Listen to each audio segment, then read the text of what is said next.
رمضان عزیز، امیدوارم که حالتان خوب است. در این پخش مستقیم تصمیم گرفتیم که اوید با آموختن زبان انگلیسی یعنی قانونیم و اینچنین آن سوالایی که در کامنت است برای شما جواب می‌دهیم و اینچنین درباره انگلیسی هم خواهیم صحبت کرد و درباره نقش آموزش زبان انگلیسی خواهیم کرد. خب کمی نیستیم ولی جمع شد. خب در این اپیر درباره آموختن زبان انگلیسی و درباره کار در انگلیسی و همچنین با سوالهایی که شما در کامنت نوشتید به این سوالها حتما جواب نگردانیم. خب و همچنین برای چند سوالهایی که در کامنتری ویدیو گذاشته ایستن با آن سوالها هم جواب نگردانیم دوستان عزیز. خب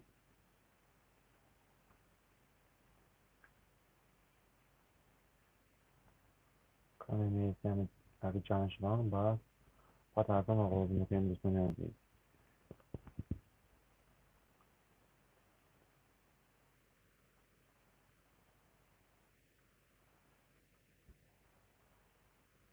خب اول درباره یک کمپانی که توسط آن به انگلیسی میان درباره این کار میزنیم و درباره زبان انگلیسی کار میزنیم. خب آواز من خوب افزود نه؟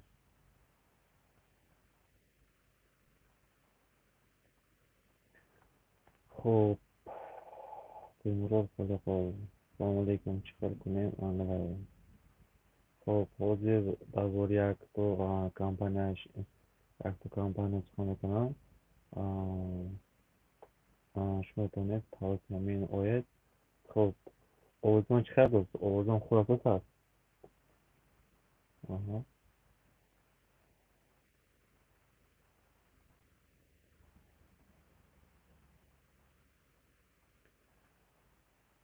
خب کمپانی یا چی فروفول جاب میگن. فروفول جاب یعنی شما خوب میدونه که کمپانی اگریسی در روسیه بود و با فروفول جاب همکاری میکرد. یعنی برادر عزیز تیمورات خالیقو. خب فروفول جاب من رقم باشه یا فرده باشه در ثبت و میمانم خیلی صورت گرفته. شما میتونید همون سرکرش داده ماده که بر رقم تلگرام یا واتساپ برگرش نمیده در علاقه بروید. خب با زبان روسی هاش میزنید. این چی توسط فروفول جاب شما میتونید هم در تاجیکستان هم اگر شما در تاجیکستان هم باشید میتونید توسط فروفول جاب. اگر در روسیه باشه فقط وقتی پر کردن برادر عزیز در تاجیکستان نیست که در روسیه باشد قبول نمیکنند. خب پروفول جاب بر شما حجت پیشون میکنند. همون حجتش جمع میکنید و پشتش رو به همون آدرسی که میتونن شما محسوس کنید. از آن شما که در علاقه میبرند یعنی اینترویو میگیرن، زنگ میزنن. خب بعد از اون وقتی شما رو انتخاب کردن خب شما میتونید برادر عزیز بعد از اون ویزی دارید. اون خودشون همش میفهمونن. خب ویزوی خب سنتری اینی رفته نمیشه یا ازبکستان یا ترکیه یا قزاقستان رفته بودم ویزوی سنترشه. خب یافته در همونجا ویزو در همونجا پس میکنند. اول در اونجا صورت میگیرند ابیچت که پاس میگیرند و بعد از اون در دوام 15 روزی کاری ویزی انگلی رو در بدن فصلتون زده میدهند و پیش از اون شما باید фурӯху ҷофтӣ дар чӣ кунед, дар ҳамкорӣ кунед. خب ما درباره یک کمپانی گپ‌زدی کردیم. اون شخصانی که نو پیدا شدند. خب پرویز نکرد. سلام و علیکم السلام. من در خب راسته باشتن نشد توسط فرجوت فقط من در تاجیکستان میگوید. خب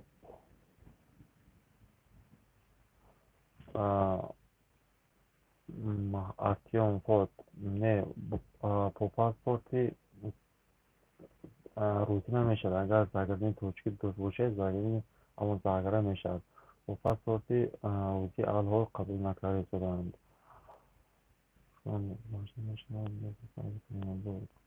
خب ҳозир ҳамон интервюш оле компанияи агри оле ягон хел пешниҳод накардааст ки дар кадом давлат мераванд. онҳоне ки якушанд аз ҳамхени дар изҳорашон буд ки мо маконамро чи ҷоймонро иваз мекунем гуфта изҳор карданд. оне ки ҳоле аниқ накардем ки алҳол кадом давлат рафтанд.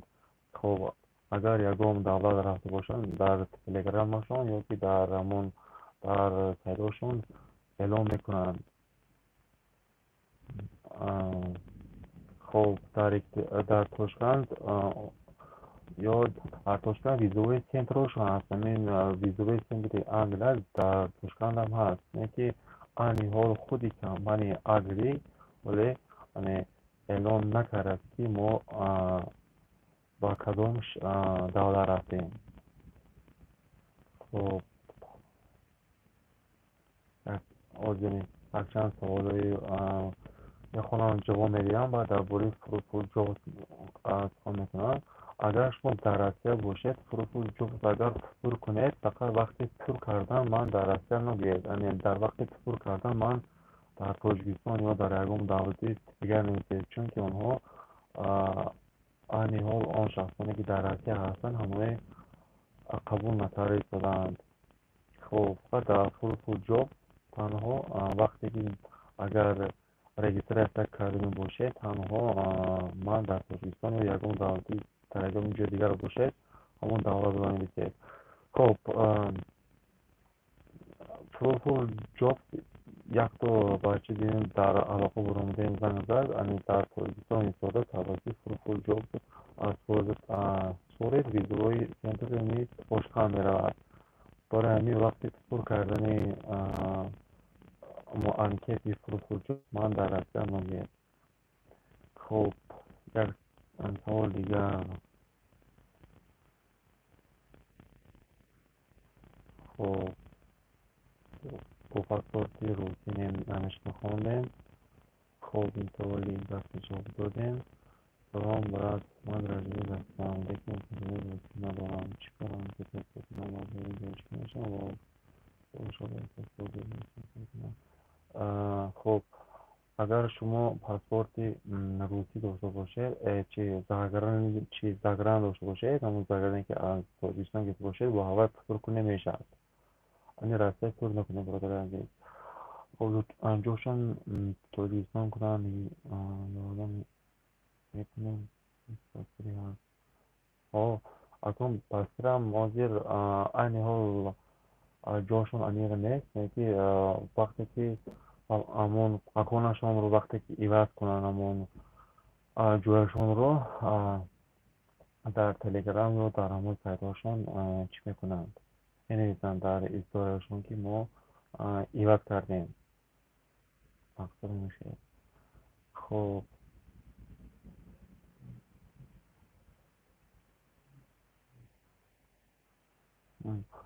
یک چیز دیگر کمپانی فروفول جوب فقط شما انکیت پر میکنید تمام. یعنی ویزی پر نمیکنید، اونا انکیت ویزی خودشون پر میکنند. انکیت ویزی خودشون پر میکنند. فقط همون چکی پلیک شما در ویزوی سنتر استوریل هوای رو با همون فروفول جوب استشنید تمام. من بعد از این اسیر هوای رو صورت گرفته در همون تفشیه کانال میمونم. خب همون ویوش هست شما میتونید طرقه خوب رگیستر خب سوال دیگر. فروخ: السلام علیکم، من 25 مارس وقت گرفتم چه خیلی نشد توشکان رفتن و کلی. فروخ، شما وقت در کجا گرفتید؟ در کدام دعوا گرفتید؟ اگر از توشکان گرفته باشید همون 25 باید در همون ویزوی سند دارید تلفن تکسی همونجا شاید. اگر در اونجا دیگر گرفته باشید مثلا باید همونجا رو بید. اگر شما 25 مارس شما 25 مارس ویزوی سنتر میرید یا کجا میرید؟ بودر عزیز خوش میرسید من فهمم. اگر 25 مارس ویزوی سنتر توشکان رفتن باشید ولی یک چند روز پیش ما باید در اونجا باشید. خب من اکنون میگذاریم با سوال دیگر. جان سلام علیکم استاد. خب این سوال زبان انگلیسی است. I am going home. خب دویم I am speaking Persian. همین رو پیوت کنید. No پیش اینو چی فرق دارم. خب سلام علیکم استاد. یکم سوال شما که این سوال با زبان انگلیسی است. خب این اپیزود ما هم درباره کار در انگلیسی هم درباره آموختن زبان انگلیسی است. خب اگر شما سوال داشته باشید درباره زبان انگلیسی شما بگید من حتما جواب میدهم. خب سوال دارن که جان نامتون خیلی I am going home یعنی من زمانی حاضری دوام دار اگر باشد I'm going home من به خانه رفته ایستادم. خب رفتن است اما وقتی که شما ing میمونید یعنی عمل رو دوام دار میکنید I'm going home یا که I'm going home یعنی من به خانه رفته ایستادم. خب همین میتونه باز یک معنای دیگرم رو افاده کند. وقتی که زمانی آیندی نزدیک رو هم میتواند افاده کند یعنی من به خانه رفتنی هم به این معنی هم میآید. برای اینکه سوفیکس ing افادهگری یعنی زمانی آیندی نزدیک همش رو میتواند مثال من رفتنی هم I'm going یعنی یا سبیرایوس یعنی آن عملهایی که در آینده نزدیک به وقوع پیوسته می شود شما میتوانید توسط یعنی عباره to be going هم افاده کنید. مثال I'm going to visit to my sister's home یعنی من به خانه خواهرم رفتنی هستم. یعنی در اینجا میتواند عباره to be going هم جان افادهگری زمانی آینده باشد. اگه در اینجا من به خانه رفته ایستادم. خب دویم I'm speaking Persian یعنی من پرژن زبان فارسی رو اگر در نظر داشته باشید I'm speaking Persian من با زبان فارسی گپ زده ایستادم. خب سوفیکس ing در یعنی یک چند معنا دارد در اینجا همچون افادهگری زمان آینده است. خب گپ زدن speaking گپ زده ایستادن رو که بینید run دویدن running دویده ایستادن. مثال I'm running I am speaking with you یعنی من با شما گپ زده ایستادم. خب دوم از سوالش دارم که no باشه اینی چی فرق دارم. خب بینید یک منگی no یعنی KNOW no. خب در فونتیک زبان انگلیسی حرفی کی پیش از این خوانده نمیشد. no معناش دانستن است. مثال من با زبان انگلیسی I میشد. خب دانستن no ما کنال مینویسیم no میخونیم نه که در وقت خواندن کنال خوانده نمیشد. حرفی کی پیش از این خوانده نمیشد. no I know من میدونم. برای مثال اگر شما گوید که من زبان انگلیسی رو میدونم گوید زبان انگلیسی English I know English. خب دومش اینش no اینش خانه میشد now NOW خانه میشد now معناش حال خب یعنی همین وقت رو در نظر دارد. مثال now I am speaking. now I am speaking یعنی معنای now حالا اینی ها، یعنی همین وقت رو در نظر دارد. خب ببینید یکمانگی کلمهتون no no خوانده میشد، دومانگی کلمه باشد now now خوانده میشد. خب یک تا مثال میگیرم از know. مثال I know English. I know English یعنی من زبان انگلیسی رو میدانم. مثال خب دوم کلمه باشد یعنی now now یعنی varianti return کرد now. خب حالا من زبان انگلیسی گاوزه ایستادم. اگر شما گید now I am speaking English. now I am speaking English با این را گفته می شود. خب اگر شما هم سوال دارید درباره آموزش زبان انگلیسی باز میتونید در اینجا نویسید، حتما من با سوال شما جواب میگردونم. خب با سوال دیگری سوال نوزا باز زگان کمپانی هستن که جنسو بکنیم. باز اینی حال همین کمپانی اگری اعلان نکرده است یا چیکن در کپ بکنید، فقط شما فروخ جوب میتوانید. فروخ جوب یعنی شما فقط در وقت انکیت پر کردن همون اسپریشنی همون جوی دیست رو من در رسیه گفتن وزین است یا در تاجیکستان من نکار است یا در اگون در وزید دیگری باشه توسط فروخ جوب پر کردن می شود با زبان روسی. خب من رقمش و فکرش رو در توشیح همین کانال میگذارم. شما دیدن بتوانید در آمده خونید معلومات خونید. ایجا از پر کردن اول معلوماتش خونید همون اینتروکسیون میکنه. اول خوب خوندید بعد از اون پر کردن نکاره است. خب سوال دیگر صرف نزیم نجوم گیرم من اتبیسان یا من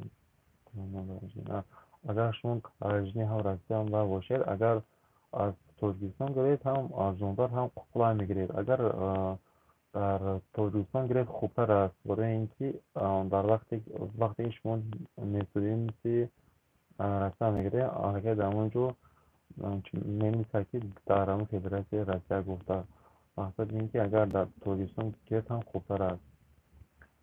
صرف که ما در تاجیکستان گرید بسیار هم خوبتر است، هم ارزان میگیرد هم در دوام یک چند سه یا چند روز پیدا کردن میدهند.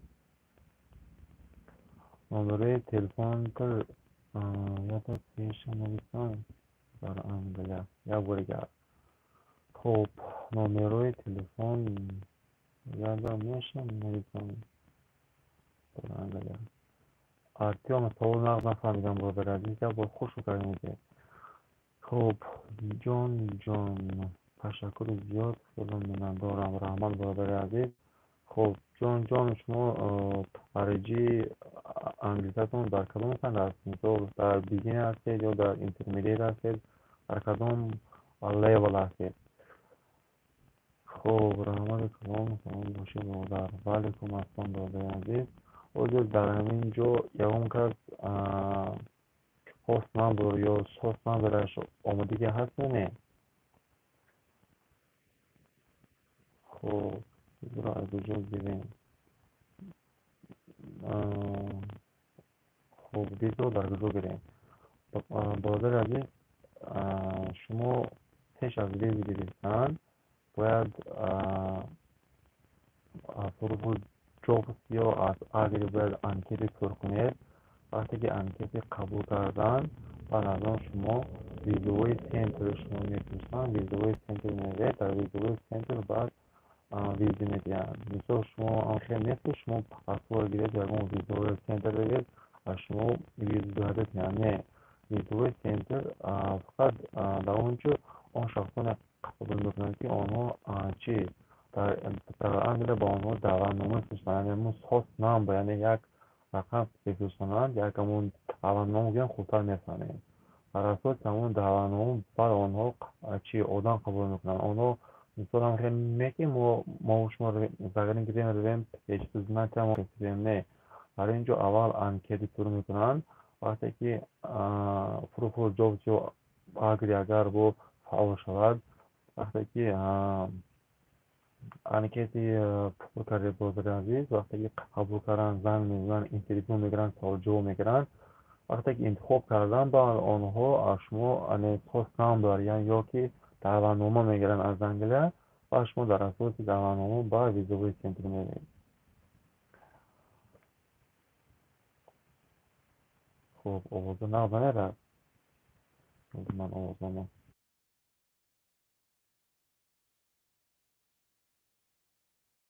Oğuzhan çıkar bu zar.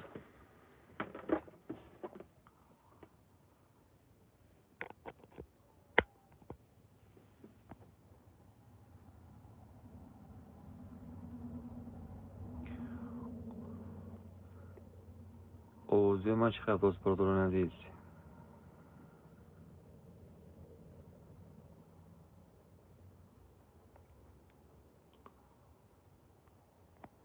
Oğuzhan nazar dost az. Hoppa. Oğuzhan sol şut. O Rahman brother aziz. Xo'p. Salom do'stlar, va alaykum assalom Jamshid, rahmat. Xo'p. Rahmat brother aziz. Rahmat va shuma ham brother. Xo'p, sizga full bo'lsa partiyat. Man همون اکت PDF هاش هست PDF های رو میگیرم اسکرین شات میکنم در صفحه سه میمونم شما میتونم همونجا چی در مورد ببینید برادر عزیز یا رقم تلفنش و سلکش رو هم میتونه گیرید. خب انکت رو قبول نکردم. حال خودی کمپانی اگر چی قبول نکرده است نه که خب فول جابز قبول میکنن فقط با شرطی که اکنون فول جابز این هر خیلی است. این بعضی های چی قبول میکنن این بعضی قبول نمیکنن. اگر انکت خوش رو نویسید با فکرم باید قبول کنند. خب اینجا یک تو برادرختی همسوبه شدیم در تو کلاس بودن در ترکستان میفت پرامای فول جابز میبینن. خب این کمپانی اگری که در آسیا هست خب این چی آدمان رو قبول کرده با فول جابز میفرستند و فول جابز با فرمای با همون جای کاری انگلیس یعنی تقسیم کرده میفرستند. خب یک منو برادران عزیز بازی از همین چند نفره که ما رو تماشا کرده است برادران عزیز یکم کس ویزیش گرفت یا دعوانامه‌اش رو گرفت یا همون سوس نامبرش گرفت و نه هاست نامبر میگن خاص سوس نامبر است اصلا. خب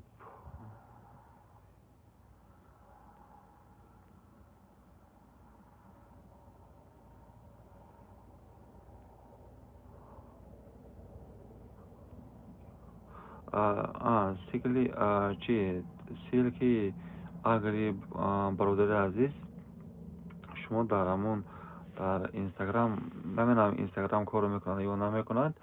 خب در ویدیو پیشتری بینید کار در انگلیا هست در همون شما سیلکش پرتافتگی یعنی اگریا شما میتونید در همونجا دسترس کنید برادر عزیز. خب انی فول جابز من حتما میگذارم شخصانی که لازم است مرحمت در آمده خانه صرفا روید مرحمت اجرا کنید اگر خواهش داشته باشید. خب سوال دیگر. سلام علیکم و علیکم السلام برادر. ما 19 ساله نوشا در باید انگلیس رویم. ما 1904 خب باید انگلیس رویم برادر درباره سیم کارت انگلیسی میفهماندی. خب اسماعیل کمالov برادر عزیز سیم کارت هر خیلی تعریف دارد. خب ozir man yani dutun onashro meguyam. خب simkarti lebara hast. lebara. خب بعد از آن سری simkarti سری هست با گیف گپ است. گیف گپ سری سری نامش lebara هست. خب اکنون این سیم کارت ها هر خیلی کار میکند وابسته به همون مکانی که شما باشید. مثلا ما در شهر خیرفورد هستیم. ما سیم کارتی lebara گرفتیم.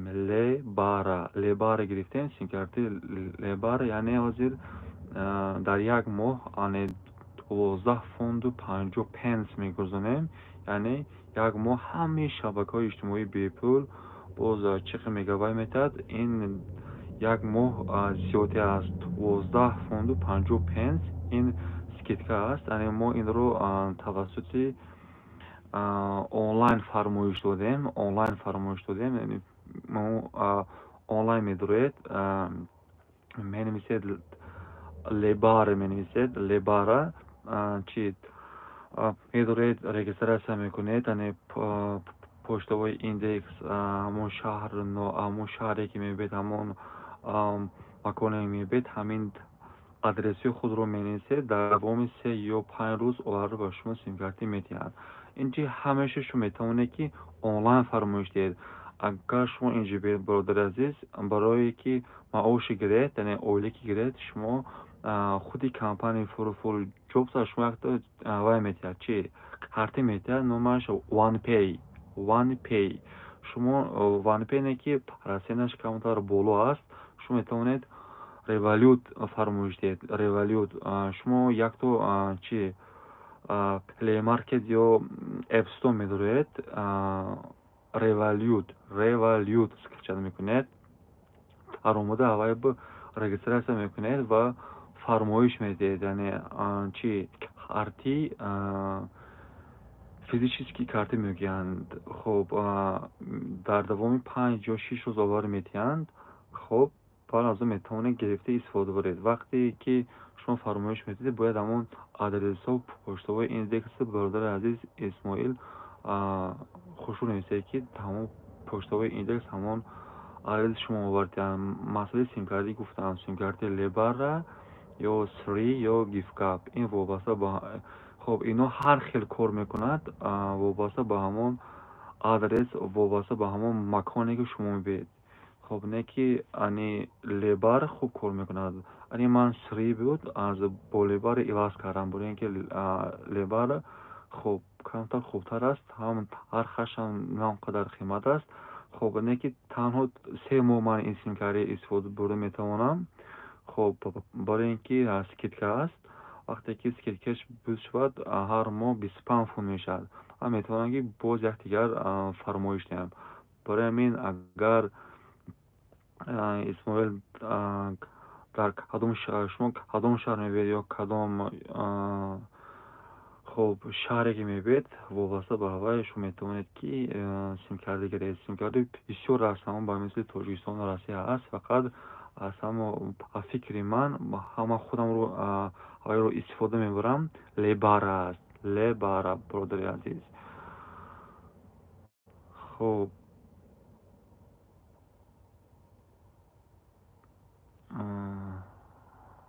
با گفتگو برادر کنید میشد خبر میکنند. انشاءالله برادر عزیز این اکنون وابسته به خود همون شخص است. همین هر کس وابسته به خودش است. اگر مثال روسی نقص آمد مثال میتواند که با آنها سوال جواب کند فکرش رو گوید کم در اکتیو شده با Fruitful Jobs چی کند انشاءالله میشد. همین چند بچه مثال علاقه از تاجیکستان Fruitful Jobs اومدن. همین رقمی ما در یوتیوب یافتن زن هستند که اکنون ما هم خیلی کردیم. خب بله برادر ویزا گرفتم 19 آپریل نصیب باشد میریم. بهترین انشاءالله میشه برادر عزیز اسماعیل کمالوف بهتر میشه. اسماعیل کمالوف بلیت گرفته نه بلیت گرفته یا نگرفته بلیت. در کدام سایت انکیت پر کنیم؟ خب برادر عزیز ابوبکر خان عمرова. خب حاضر айни ҳол худи компания агри эълон накардааст ки анкета пур кунедон, хоб вақте ки онҳо озир онҳо мақсад доранд ки ҷояшонро иваз кунанд, бони худошон медонанд. хоб айни ҳол тавассути Fruitful Jobs шумо метавонед анкетаашро пур кунед. хоб ман ссилкаашро ё ҳамон PDF-ашро сӯра гирифта дар сообщие сири канал мегузорам. Мараман дар омода метавонед рақами телефон ё чиашонро гирифта истифода баред. хоб ман ҳатман ссилкаашро мегузорам ё ки ҳамон худи PDF-ро скриншот карда дар сообщие сири канал мегузорам. шумо метавонед бинед дар сообщие сири канал. хоб агар дар бораи омӯхтани забони англисӣ ҳам дӯстони азиз савол дошта бошед, марҳамат нависед. барои ин ки ин контенти мо контенти забони англисӣ аст ва мо дар бораи Англия ҳам суҳбат кардем, то ки як намуна бошад барои ҳама, то ки омӯхтани забони англисӣ ва дигар забонҳоро хуб дарк кунанд, нақши омӯхтани забонҳои хориҷиро. хуб савол дигар ин барои номерои ватсап навис. Бародари азиз, шумо 92833437 нависед ва дар он телефонам, ки ман ҳавайро гирифта хонда ба шумо ҷавоб медиҳам. агар саволо бошад дар комментария нависед, ман ҳамеша ҷамъ карда метавонам ки дар як программаи эфир ба ҳамаш саволҳо ҷавоб гардонам. дар бораи омӯхтани забони англисӣ ҳам бошад, марҳамат нависед бародарони азиз. хуб саволи дигар, Россия рафта метавонем? Не, айни ҳол Россия омода намешавад, барои ин ки хоб ба фикрам ҳама огоҳ аст дар вазъият. ҳозир айни ҳол тавассути Россия омода намешавад.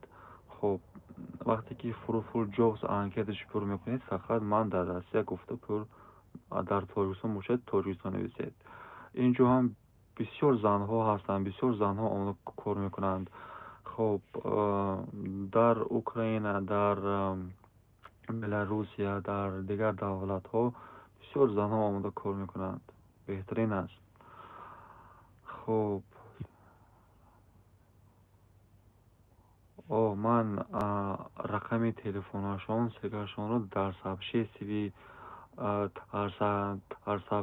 ҳамин вай мегузорам, дар сообщие сири ҳамин хоб канали tagenglish.com дар сообщие сивашо ҷое ки дорад ку видео дорад, вай дорад, дар сообщие сиваш мегузорам.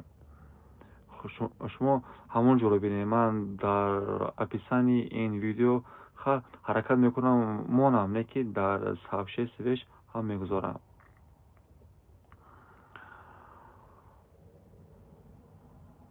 хоб савол дигар. Мухаммад Ёқубов, салому алейкум ака, ман фаромӯш кардам забони англисиро, чӣ кор кунам? Ман фаромӯш карда истодам забони англисиро, ман чӣ кор кунам? хоб бинед, забони хориҷӣ, вақте ки мо забонҳои хориҷӣ меомӯзем, такрор накунем, ино ҳамаш аз байн меравад. ҳамин ман худам вақте ки забони англисӣ меомӯхтам, агар такрор намекардам, аз хотирам мебуромад. барои ин ки ҳамеша такрор кардан кор. анакун чӣ хеле кунем ки дар хотири мо истад. агар шумо дар муҳити англисӣ бошед, забонтон ҳам зур мешавад. вақте ки дар байни англизабонҳо бошед, забони англиситон ҳам зур мешавад, ҳам тез англисиро ҳам мефаҳмед, ҳам тез гап мезанед. хоб анакун савол дорам ки ман чӣ хеле кунам ки фаромӯш нашавад? хоб якчанд роҳҳош мегӯям барои ин ки забони англиситон фаромӯш нашавад.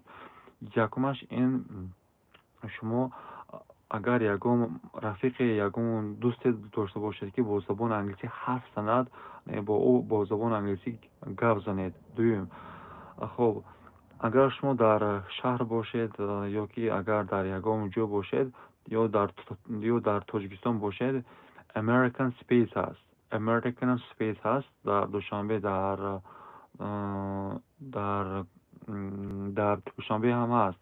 мисол در American Space در اونجا کلوب ها میشن، دیسکشن کلاب میشن، در اونجا رفته میتونه با زبان انگلیسی گپ بزنه، برای اینکه در اونجا دیسکشن کلاب میکنن، یعنی یا دیبیت کلاب میکنن یا میزی مداور میکنن یا که پوزی های زبان انگلیسی میکنن یا که سپیکینگ گفتگوی زبان انگلیسی میکنن، یعنی در American Spaces اینها دیده میشود. خب باز برادر عزیز چی کنید؟ خب در سایت های اجتماعی شما میتونید هم وارد شوید چی با مقصد آموختن زبان انگلیسی، یعنی شما میتونید سایت های پیدا کنید که اونها طریق زوم هستن. طریق زوم یعنی با زبان انگلیسی شما رو پرکتیک مشق میکنند. خب دیگر راهش برادر عزیز شما بسیارتر همین هر روز 5 مینوت یا زیاده از آن یک ورق یا دو ورق کتاب زبان انگلیسی رو همون شارت ستوری هست با زبان انگلیسی بلند تکرار کرده خونید. خب باز چه کنید که فراموش نشود خود با خودتان با زبان انگلیسی گپ زنید. این یکم جایش شرم نیست. برای مثال شما مثال درباره یکم موضوع یکم بخشم اگر انگلیسی رو خون باشه خوب درک میکنید. درباره یکم توپیک گپ زنید، مثال درباره تاجیکستان یا درباره مثال English language یا درباره یکم موضوعهای آزاد environment یا درباره یکم موضوع انگلیسی هوای رو گرفته خوانده با زبان انگلیسی بلند گپ زده تکرار کنید. خب روی یا که همون فکری که میکنید هوای رو با زبان انگلیسی کنید، همون فرمت همون روحی فکر کنی رو با زبان انگلیسی گردانید. این میشد یعنی از خاطرتون نمیبرد. یا که همین تلفنی که شما استفاده میبرید همین رو با زبان انگلیسی گردانید. ببینید شما هر روز یک چیز رو میبینید، هم مثلا کانتکت با زبان انگلیسی میشد، اسروی که با زبان انگلیسی چی میشد، گالری با زبان انگلیسی چی میشد. خب همین رو با زبان انگلیسی گردانید. مثلا هوای هر روز در چشمتون میزند. ما توسط بینیش یا توسط لوکینگ میگن، یعنی توسط نگاه کردن هم ما میتونیم زبان آموزیم برادر عزیز. خب ولی از هم افکتیو تاثیر بخشش در مابین آدمای باشه که با زبان انگلیسی گپ زنند برادر عزیز. سپیکینگ بسیارتر گپ زنید و شنوید، انگلیسیتون انشالله بهترین میشد. خب باز یک چند راههاش هست برادر عزیز. این یک چند راههایی بود که من برای شما پیشکش کردم برادر عزیز. خب رحمان نویسید میپرتیم، رقمتون رو نویسید میپرتایم. خب رقمم 92 83 34 برادر عزیز. خب نگه در اون تلفنم هست که در تیر جوابتان بخشش نگه. خب من دیده به همه سوالات جواب میگردانم. اگر سوالات باشد در کامنتر نویسید، خوبتر است من تز در کامنترتون جواب میگردانم یا در می نویسم یا که در افیر به سوالات جواب میگردانم، هم درباره انگلیسی هم درباره آموختن زبان انگلیسی، راههای تز از خود کردن زبان انگلیسی. خب جان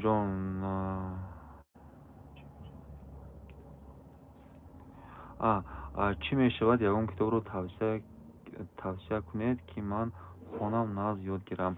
خب من شما با کتابی بینید، شما اول همون در کدام لیول در کدام سطح هستید، در بیگینی هستید، در الیمنتری هستید یا که در اینترمدیت هستید، همین رو نویسید و من شما با کتاب توصیه میکردم. اگر نو آموز باشید کتابی بیگینی هست، بیگینی برای نو آموزان، یعنی در آنجا چوپی وایش رو گرید، اکسفورد رو گرید، در آنجا باید توی تو کتاب باشد، یک تیش واک یک دیگرش کلاس واک هست. خب هر دو کتاب ها دیسک هر دو کتاب ها دیسک دارن، شما میتونید در کامپیوترتون مونید یا که دیسک رو بینید. در آنجا هم سپیکینگ یعنی کافزنی هست، لیسنینگ شنوایی هست، ریدینگ خوندن هست، رایتینگ یعنی نوشت هست. در کتاب بیگینر همین بیگینر بینید، بیگینر اگر یادگیر باشه بیگینر گیرید، اگر کمتر خوب دونید elementar نگیرید. elementary level است. خب یا که اگر شما کتاب های گراماتیک رو تنها خودی گراماتیک رو در نظر داشته باشید، شما میتونید گیرید انگلیش گرامر است با زبان انگلیسی، نه انگلیسی رو با انگلیسی فهمیدگی، نه که یک کتابی که شما تاثیر بخش است تیز یاد گرفتید، شما اول در همون بینید انگلیسی 6 تا 5 6 تا level دارد، 5 6 تا уровень دارد. یکمش بینید که شما در کدوم سطح باشید، یعنی همون کتاب شو گردید. شما اگر بیگینر باشه رفته و در اینترنت میگنید بیگینر نیست که شک میکنید. اگر elementary باشید elementary میخرید یا استفاده میکنید از اینترنت. اگر شما سطح انگلیسیتون در درجه intermediate باشد، intermediate استفاده میکنید. یا که پری intermediate با خود intermediate است، با upper intermediate و میبیاد advanced است، همه بلند است. بعد advanced native speaking نسیتل یزیکی میبینن صاحب زبان برن. خب در اساس همین 5-6 اوروین شما میتونید کتاب گیرید، نه کتابی آموزش زبان انگلیسی. یعنی این کتاب های در مکتب ها درس نمیتن، این کتاب های تنها در مرکز های زبان آموزی هستن. مثلا یکی 3 ماه میخونید، 2 ماه 5 ماه میخونید، این کتاب های تنها در همونجا درس میدن. و برنامه این کتاب ها برنامه تعلیمی هاشون در سطح بین المللی موافقه میکند. برای همین من همین کتاب ها رو برای شما توصیه میدیم. خب اونجا ویزیت مثال برود beginner elementary beginner میبرود. خب اگر شما کتاب رو در نظر داشته باشید برای خواندن شورت استوری گیرید یا که کتاب های ادبی زبان انگلیسی که در اونجا کوتاه یعنی حکایه های خورد دارد، هوای رو خوانید و معنیش نقل کنید. نقل کنید شما سپیکینگ پیدا شود. خب از همه بهترین کتاب ها یعنی کتاب های هستند که توسط اوروین فهموده شدن. سطح زبانی انگلیسی رو اول سنجید. اگر انگلیسی رو عموما ندونید کتابی بیگینر گیرید. اگر انگلیسی شما خوب باشد میتونید elementary گیرید. elementary. خب همین چی سطح های همین بیگینر elementary حالا همیشه یک تا نویسه در صفحه سیوی کانال میپردم، شما میتونید در آموزه خونید و بینید. خب کتاب ها مواد های آموزش زبان انگلیسی به نهایت بسیار هستند.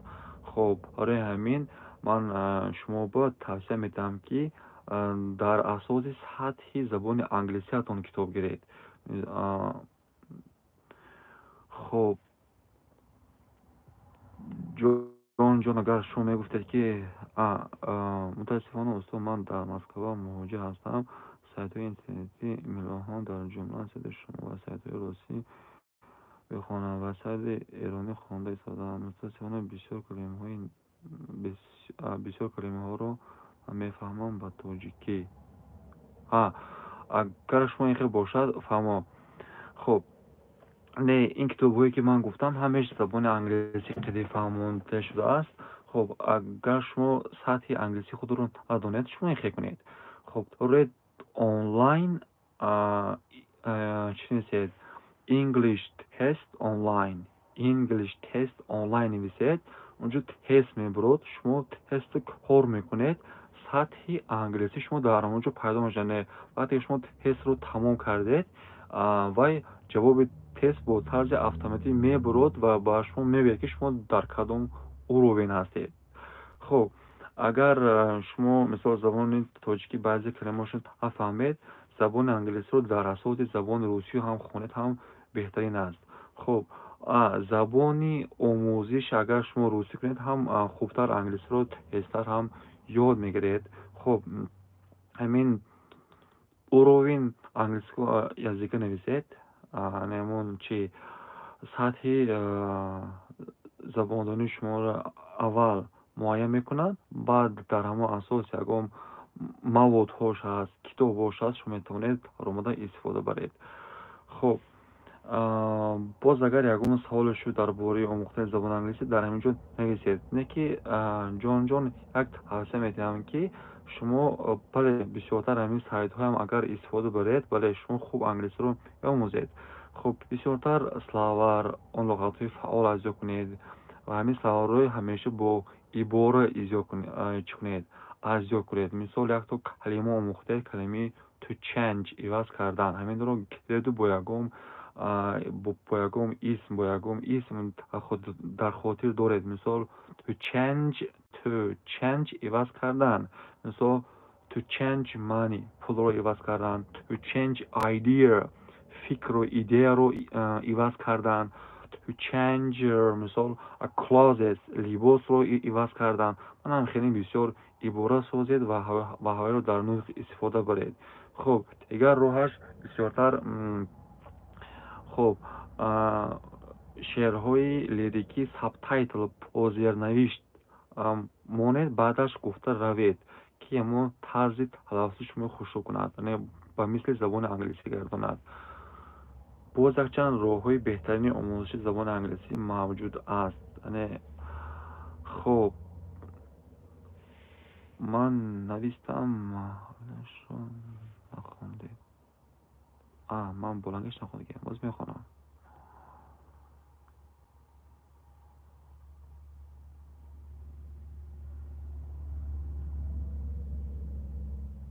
чӣ ном дорӣ, брат? номи ман меҳрубон. агар шумо ягон касро дар назар доред, ба фикрам мебахшед. хуб, 1 минут ман хонам.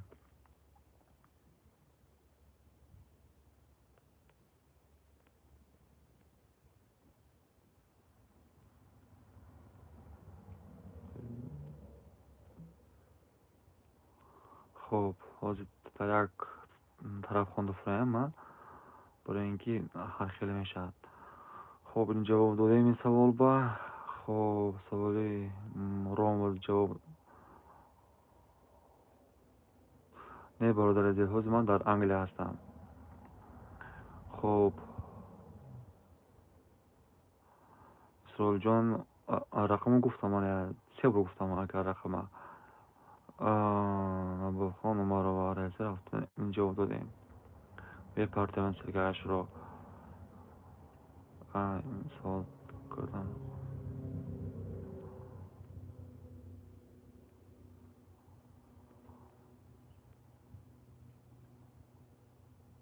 خب کتاب توصیه دادم. کتاب در اساسی سطح زبان انگلیسی دان است. beginner، elementary، pre-intermediate، خودی intermediate، upper intermediate، advanced. ببینید شما در روی نقشه خونید. مثال شما هر خیلی کتاب گرفته خوانده، مثال کمتر مشکل میشه. وقتی شما beginner خوندید، کتاب بیمش میگذارید و کتابا هم با طرز آسان فهماندگی و انگلیسی رو تیز یاد میگیرید و صنفش هم این روز نه، کورسش کوتاه است. خب so hi guys, hello, how are you? Gunagun TV, are you okay? خب I'm grateful Allah for knowing English language. Okay, thank you for your. Yeah, sure, why not? Yeah, I support your idea. Yeah. Allah knows every language because God created these languages, mister. فکرم فهمیدم. با سال باشه نویسه بودر عزیز. السلام علیکم، من لوگین پرولی با دیگر الکترونی پشتا گرفتن دومش با دیگر الکترونی پشتا پر کنم چه میشه برادر؟ نه برادر عزیز، همون پرولی لوگین قدی پر کنید برای آنکه الکن شما بود حواسی همون پشتی اولا اتون لوگین پرول دادن. برای شما در اون پشتا می نویسید چه نمیشد در اون طرف قبول نمیکنن برای اینکه همون توسط پشتی اولا نویسید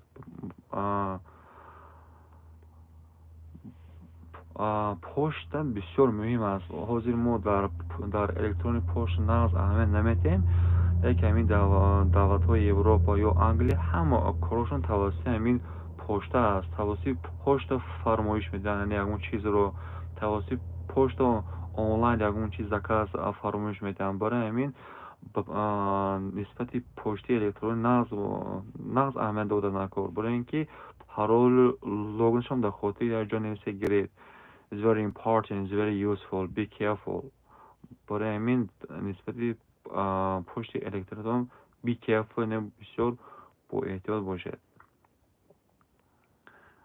نه برادر بلیت حاضر نه بلیت برادر بلیت حاضر نگرفتیم نه که نصیب باشد بلیت گرفتم نظامی اپریل تا باید همونجا باشیم نظامی اپریل انشاءالله میشه برادر عزیز شما سیزن کار میبید انشاءالله همش نقد میشد انشاءالله میشد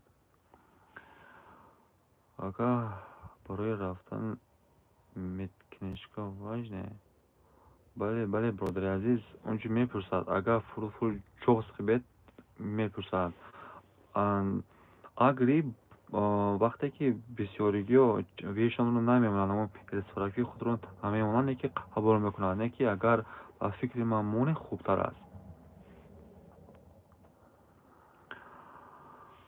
خب پاترود مسلم السلام علیکم یک سوال داشتم حاضی من در مسکو با کدام سایت زیامکا سپورم برادر با کار رفتم با دو سوال مثلا رفتم از مسکو و انگلیا خب حاضر خود کمپانی اگری انی هول بفکرم نانقدر فعال هستند برای که برای شرکت قبول کردن اما توسط فروفول جابز شما میتونید پر کنید فقط وقتی پر کردن وقتی اونجا میپرسد که انی حال شما در کجا هستید من در روسیه در تاجیکستان کنید یا در یگان دولتی که باشید در همونجا کنید برای اینکه در روسیه انی حال نه آنقدر قبول کرده ایستادند فروفول جوز من شرکتش رو یا رقمش رو صورت گرفته در کانالی صفحه چی در کانال گفت که میبخشید هر صفحه میگذارم در اونجا میتونید در آموده بینید هر صفحه سوی کانال صفحه خب سلام علیکم برادر برای کار در فیلمی چی بگیریم موزه داشته با چی گفت برادر عزیز بینید وقتی که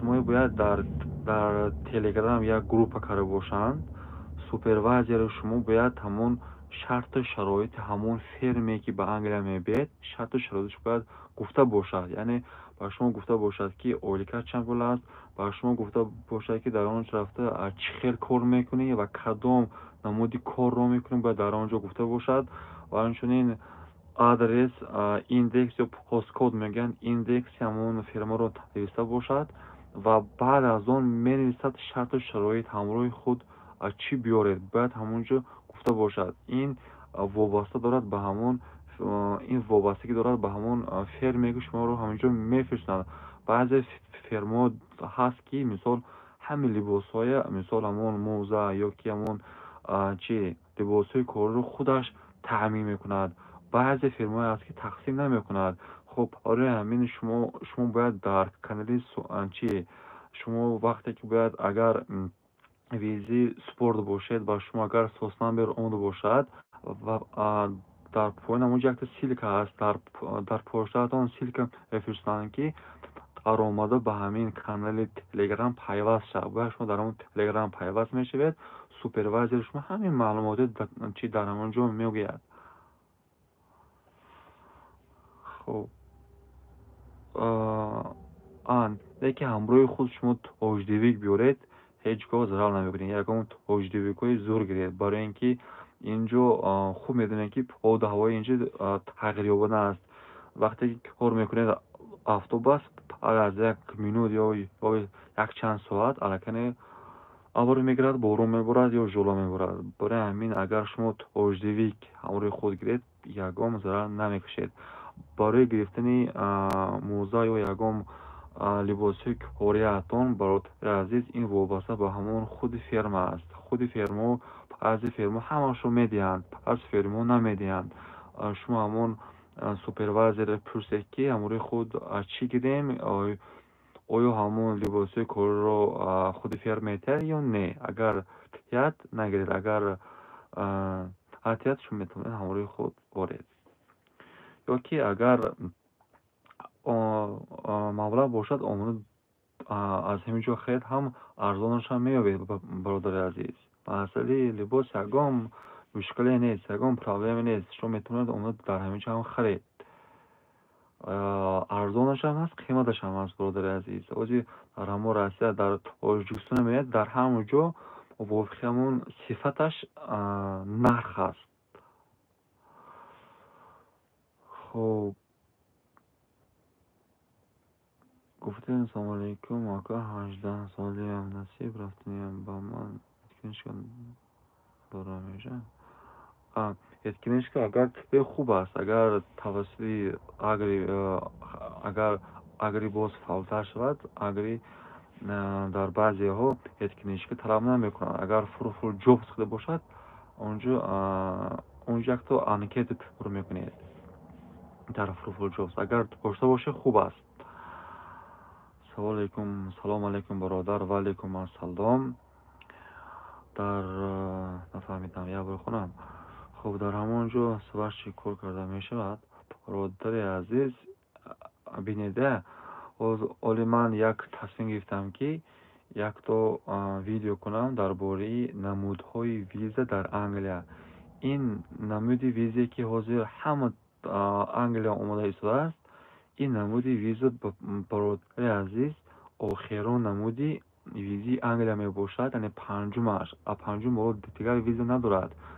Tier 1 дорад, Tier 2, Tier 3, Tier 4 ё 5. мо ҳамин панҷумаш қити ҳамин мард чи аз Тоҷикистон, аз дигар давлатҳо омода истодаанд. ин канал пеш ҳам буд.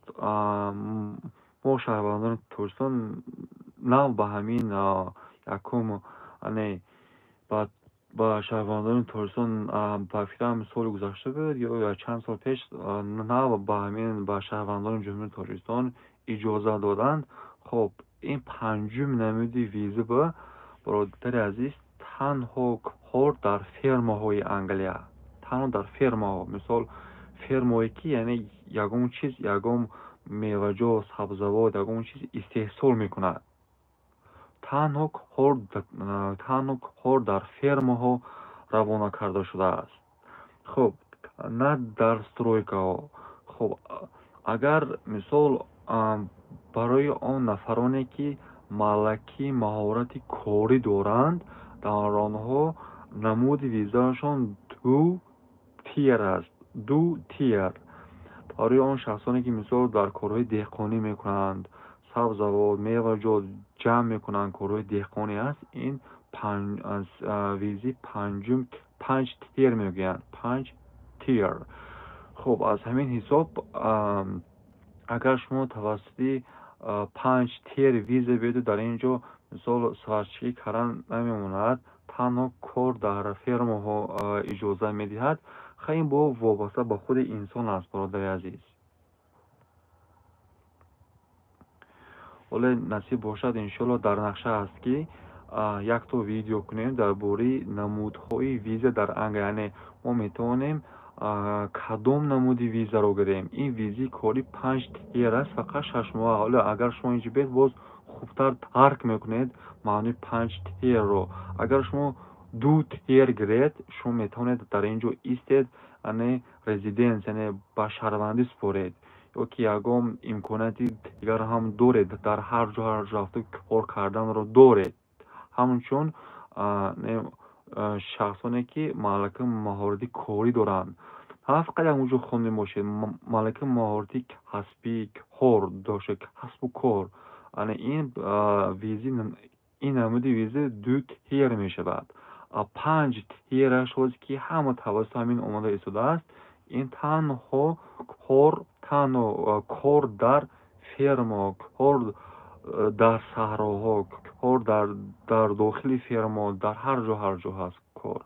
برای همین وقتی که شما به همین نمود پنجم شما میگیرید یکم رامود خونه که مثال این نمود ویزا در باره چی است، آیا من وقتی که با اونجا میرم من میتوانم که استاتوسم رو عوض کنم یا نه، همشو خونه نه که این پنجم تیر استاتوس ویزی مثال عوض کردن نمیشه، تنها 6 ماه بوده است.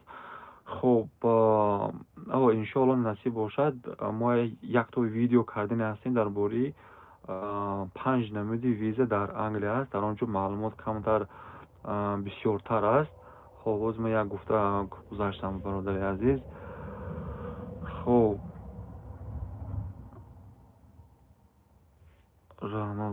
مرحمت برادر عزیز، اگر ویزا 6 ماه است. بله برادر عزیز کریستیانو رونالدو. خب ویزا 6 ماه است. 6 ماه از 6 ماه باید در انگلیا روید. بعد 6 ماه گشته شما میتونید گشته اومدن آسون میشد. 6 ماه فقط انکتی ویزی پر میکنید، یعنی با وای نمیرید، با اینترویوی رو در رو نمیرید، تنها توسط واتساپ پیغام میزنند و خلاص برای اون شخصانی که باری دوم چی میآیند. خب شما هم میتوانید در اون در یوتیوب یا در روز همین شرایط هست، در یوتیوب یا در گوگل نویسید نمودهای ویزا در انگلیا با زبان روسی کرده نویسید، همیشه میبرد. همین 5 تیر تنها کار در فرمایی که در اونجا یکم استحصال میکنن، کلوبنیک مثال کلوبنیک هم میکنن هم جمع میکنن، یا که سیب خلاص همین میوه ها شما سایت اگری دارید هم با خوبتر در اونجا معلومات بسیار دادگی هست. پیش از اومدن روید همین معلوماتی خونید درباره اولیکاش، نه که اولیکاش ماهی اپریل در همین فرمه ها از 150 میکنند.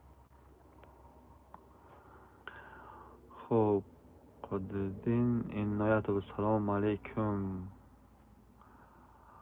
خب السلام علیکم. و علیکم السلام برادر عزیز. یگان علاج نداره برای 6 ماه با پیستیم.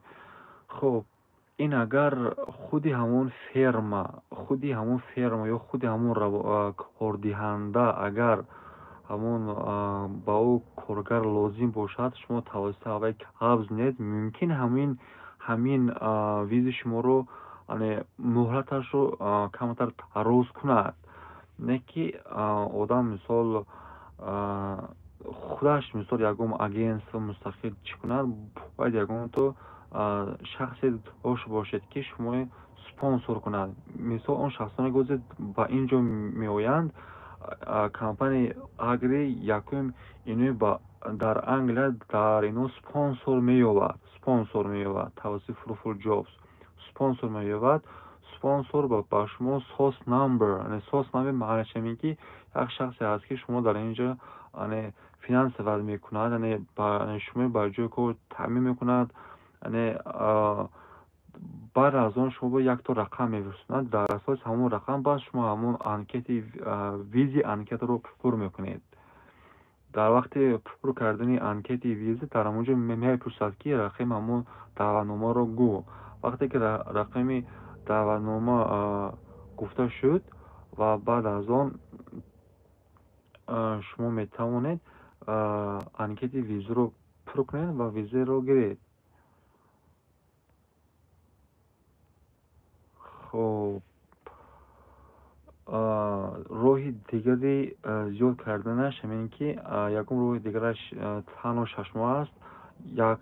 یک راهش همین که فقط همون رابطات همون شخصی که با شما شخصی کاردهنده رو چی خواهش میکنید مراجعت کنید، اگر کار لازم باشد میتونه شما باز یک بار دیگر یعنی چی کند مهلت ویزاتون رو 3 یا تا 6 ماه زیاد کردن ممکن. تنها برای همین من شما گفته شدم که این 5 تیر فقط 6 ماه است برادر عزیز. این 1 تیر، 2 تیر، 3 تیر، 4 تیر اینها وادارشان 6 ماه هم باشد. اگر هم شما میتونید که مهرش رو عوض کنید، یعنی تردید میگن اضافه کنید. تو چند سالها رو با کار قبول میکنند سیف الله؟ خب از 18 برادر عزیز تا 50 قبول میکند. که شخصانی که از 18 تا 20 هستند اولیکشون مثال با مثل آن شخصانی که از 23 بالا هستند با مثل همونا نیست، یک مقدار کم هست. همه خیلی قاعده داشتین. وقتی که آدم چقدر که مثال معاش بالا میگیرد همه چشم میخیزد، علاقش میخیزد. وقتی که کم گیرد همه باز هم کم میشه برادر عزیز، از 18 تا 50 برادر عزیز. خب اگر هم یگام سوال انگلیسی هم باشد میتونید نویسید برادران عزیز. خب سوال دیگر، اگر انکیت رو پر کردم چند قدر پاسخ میبینم تا خط اوزیر این وابسته به همون کمپانی که شما انکیت رو پر میکنید.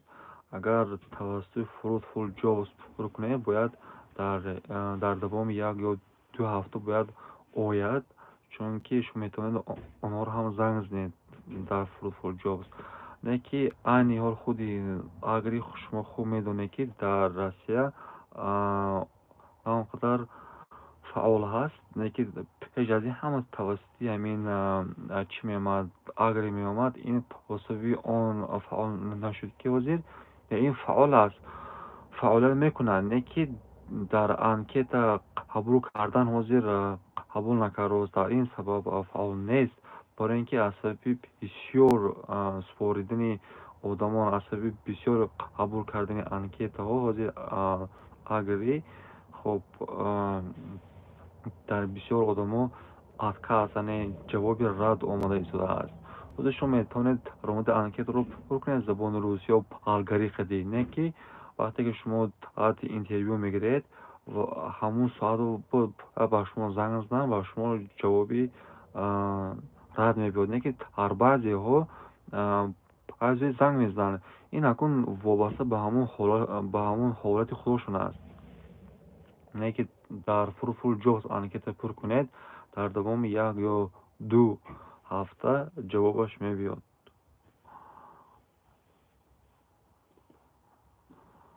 کدام ماه انکیت رو پر کردن نشون میتونید وقتی که سایداشون وقتی که اکانشون رو در تلگرام انی خردن، جایشون رو انی خردم در تلگرام مثال تلگرامی رباط با انگلیسی خودش میگوید همونش هر روز گفتن میگرد که ما چیکار کرده همون فعالیت خودشون رو گفتن میگیرن، باز معلومات دادن میگیرند. شما میتونید وقتی که اعلام کنن که ما انکیت رو قبول میکنیم شما باید انکیت رو پر کنید. شما یکم ماه رو انتظار شدن نیستید. شما بینید که وقتی که انکیت رو ما قبول میکنیم گفتن شما میتونید که سرازا انکیت رو پر کنید برادر عزیز. در بینید اخیانی کمپانی هایی که در انگل برای کار آورند تنها اگری به پول است، نه که دیگر کمپانی هستن که همشون توسط پولکی میبیارن. خب اگر یک سوال let me down slowly چی ترجمه شود؟ خب let me معنای let اجازه دادن است. let مثال let me با من اجازه ده.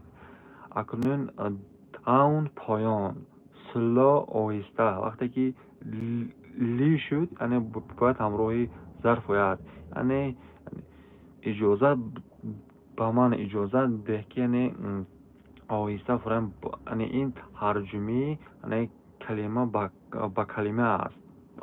اگر ببینید let me با من اجازه ده، down slow یعنی من آهسته فرام اوکی با من اجازه ده که آهسته فرام. این ترجمه یعنی کلمه با کلمه است.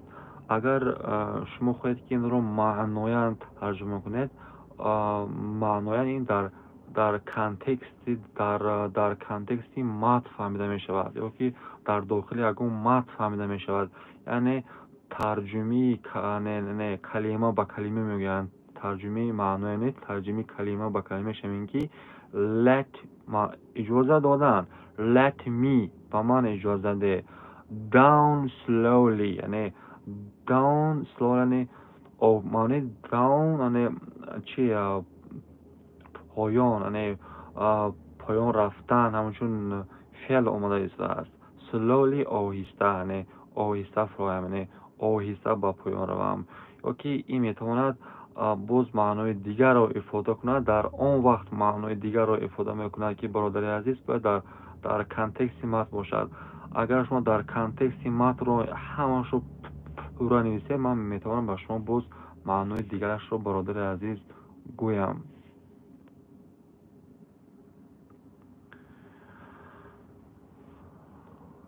let me down slowly این میتواند سلوی یکم شعرم باشد. پگودش چه خلاکه؟ weather is very changeable، یعنی بود هواش بسیار تغییر یابنده است، بسیار بارانی است و خب مثال آفتاب باشد، بعد از یک چند ساعت میبینی که الکانی باز چی شده است، باران بریده است، باز آفتاب شده است. برای همین وقتی که کار میبید برادر عزیز، حتما یکم توجهی که صفتش بلند رو هم گرید. It's very changeable.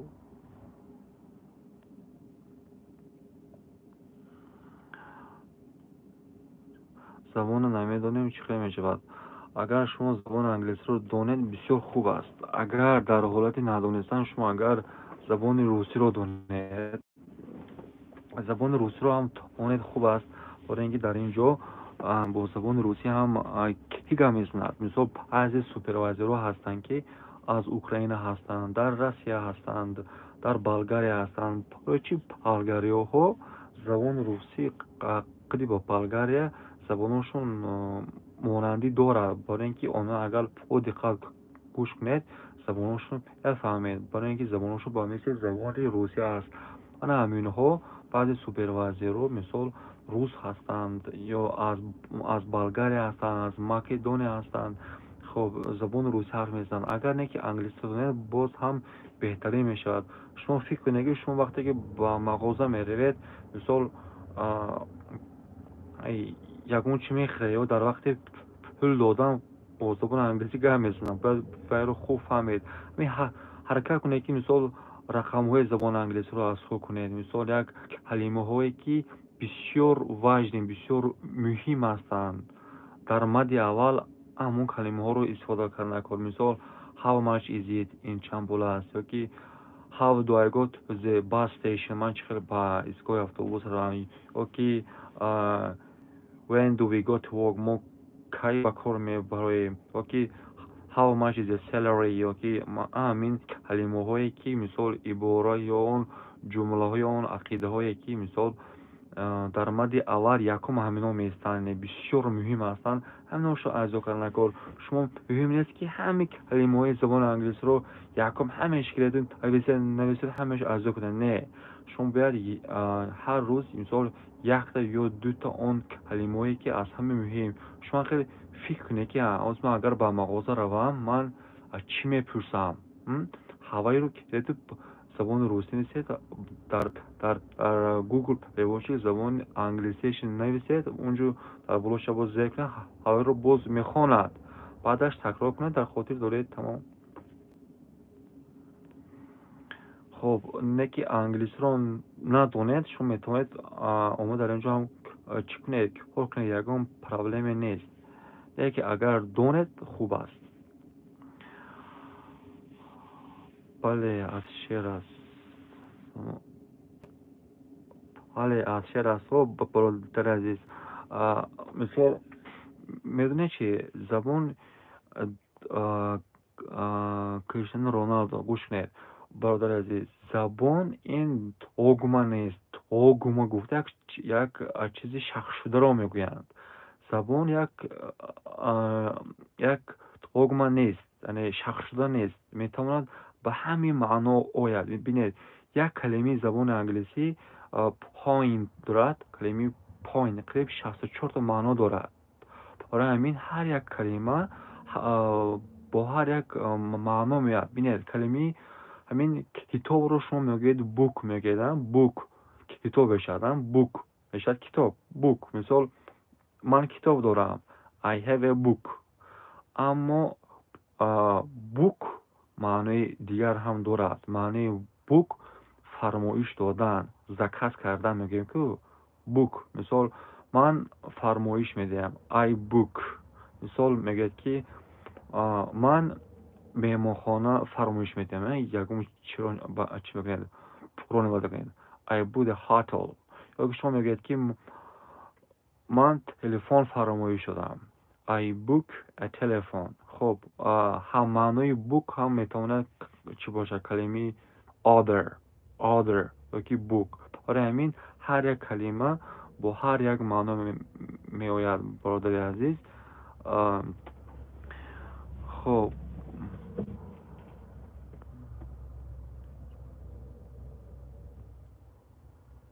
اولی چند سون باشد در روز روبل؟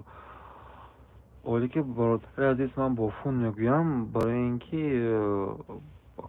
نرخ روبل هر خیلی تغییر یافته ایستاده است.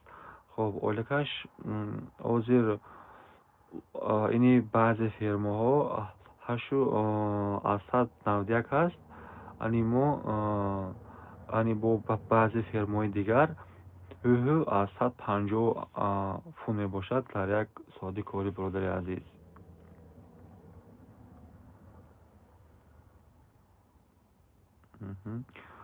و زمین شخصانی که ما رو تماشا کرده ایستادند چند کس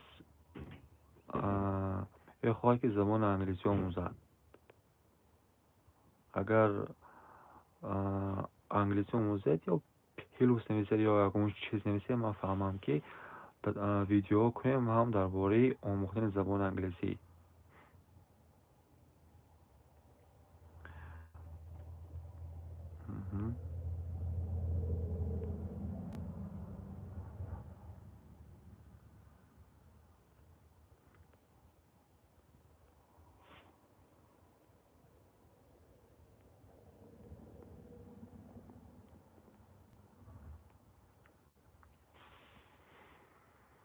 یعنی چند کس نقشه دارد که زبان انگلیسی آموزد؟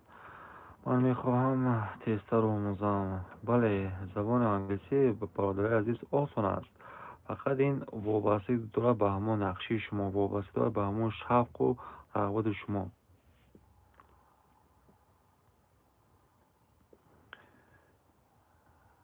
خب بهترین است.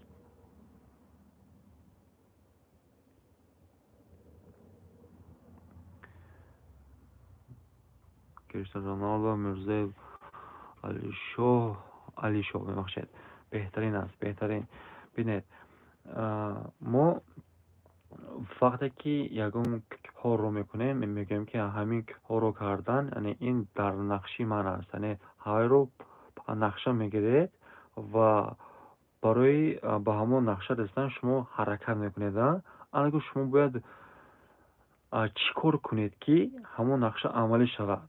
برای مثال برای رسیدن به همون نقشه اگر انگلیسی باشد، انگلیسی رو تا جای لازمه میاموزم، به همون نقشه میرسم. خلاص خودی همین حیات همین خیلی است. یا برای رسیدن به یگان مقصد، برای رسیدن به یگان آرزو ما باید اول یگان کار رو، یگان عمل رو اجرا کنیم، بعد با مقصد میرسیم. عملای خوب مثال ببینید، برای اینکه شما مثال با یگان دانشگاهی مثال در سطح بلند اگر داخلشون باشید، مثال در در یگان دولت‌های دیگر یا در تاجیکستان یا در یگان دولت دیگر یا در اروپا، در امریکا، ببینید برای با اونجا خواندن якум нақша аввал бояд англисӣ хонед то сатҳи муайян, баъд аз он меред ба нақши худ мерасед. ёки дар кор ҳам хеле аст. Вақте ки шумо бинед забони русӣ ё англисиро омӯхтед, шумо метавонед рафта дар ягон ҷойи дигар кор ва фаъолият кунед. ман мехоҳам кай видео мекунед.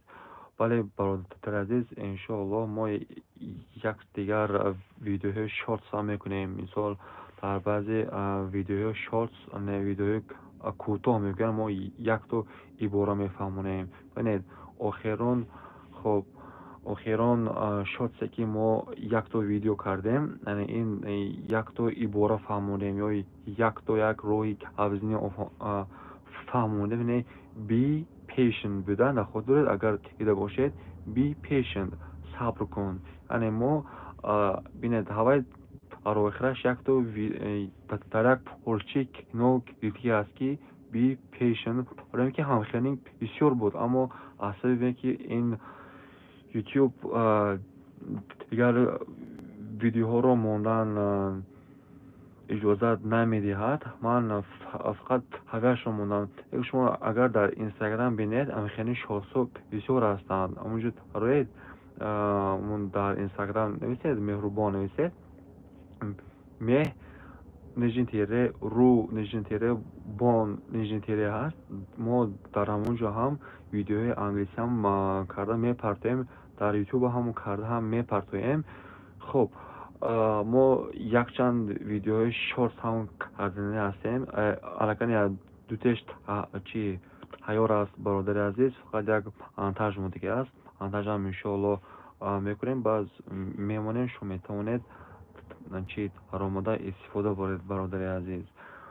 хуб, бисёртар манам хелин ибораҳо, калимаҳои зарури, мисол дар мадди аввал лозим мешавад. мисол шумо он калима, он савар, он луғатҳое ки дар 20 рӯз як бор истифода баршад, баашро азён мекунед. мисол аввал активни ёки аввал луғатҳои фаъолашро азё кунед ва баъд аз он майда луғатҳои ғайри фаъол ҳам худаш пайдо мешавад. ҳамин дар омӯхтани ҳамаи забонҳои дунё ҳамин луғатро ба ду гурӯҳ тақсим мекунанд. якумаш луғатҳои фаъол. луғатҳои фаъол маънош чи? луғатҳои фаъоле ки дар ҳаёти рӯзмарраи мо ҳар рӯз истифода бурда мешавад. мисол ҳамонанди шиштан, хестан, хӯрдан, рафтан, дидан, омадан, ёки дар ашёҳо бошад. мисол китоб, мошин, офтоб, замин ва намхенингоҳ, ёки мисол ҳамон ашёҳои рӯзгор бисёр муҳим ҳастанд дар мадди аввал. хуб, ва баъд аз он луғатҳои ғайри фаъол, он луғатҳое ки дар ҳар рӯз истифода бурда намешаванд, овайро ғайри фаъол мегӯем. мисол ҳамин телефон чи аст? луғати фаъол аст.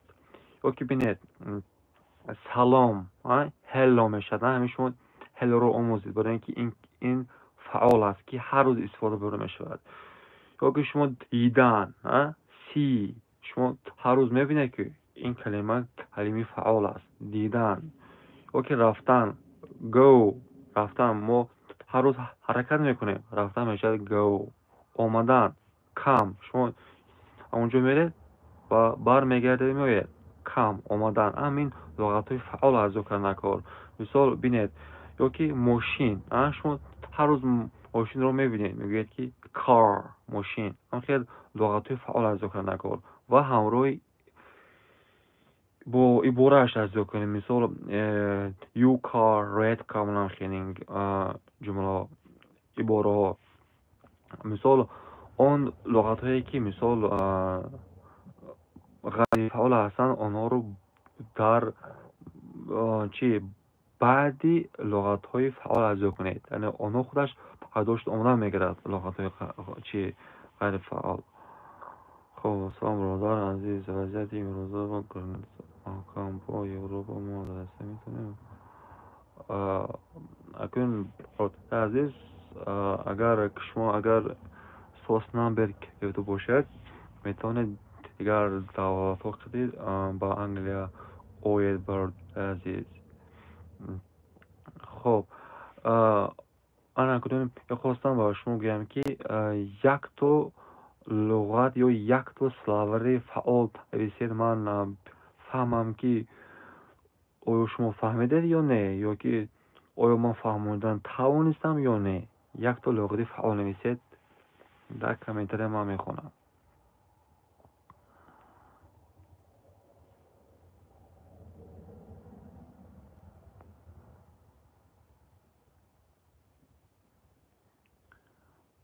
خب یک تو لغتی فعال. محمد آصف 92 83 34 37 نویسید و کمی انتظار شد. اگر من اگر یکی جواب دیم خود نشد اینه که من حتما جواب میدیم، برای اینکه وای واتساپ در اون تلفن است. اگر یگان سوال مهم باشد در کامنتر نویسید، من حتما جواب میدیم. اگر اون شخصانی که سوس نامبرشون گرفتند در پر کردن ویزا اگر سوال داشته باشند سوال دهند. من یک تا ویدیو کردم درباره طرز پر کردن انکت ویزا. آن یک تا لغتی فعال نویسید. من بینم که اون شخصانی که